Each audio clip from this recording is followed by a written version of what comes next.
To remove trauma, we have to understand that as humans, we need to identify ourselves with something, okay?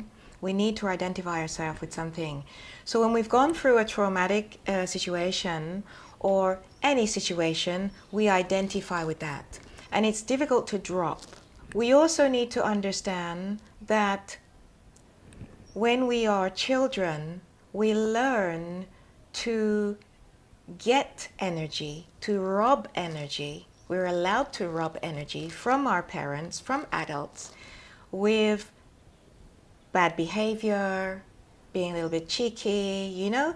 That's robbing energy, okay?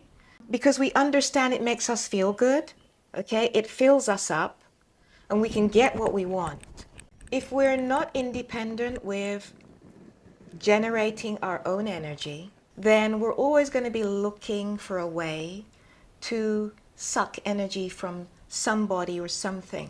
And that's something that we have the tendency to do by holding on to something, which can also be trauma.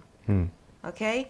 So, number one, we need to be self-sufficient energetically, to be able to generate our own energy. And that comes again through, we have the Dantian, it's a long story, is our main energy center. And also when we align our emotions, balance our emotions, we are energized. When we're self-sufficient energetically, then we don't need to steal energy from other people. We don't need to identify with things that give us energy from other people.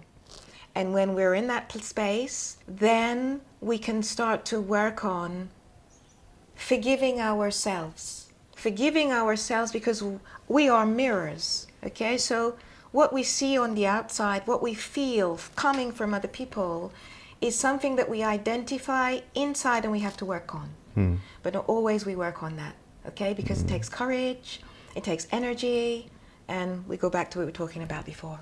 When we have made ourselves self-sufficient energetically, and we have the courage and the integrity to understand that everything, however difficult it is, everything happens for a reason, and there's a message there. And I can draw, if it's only the force, the strength to move on, let it be that, okay?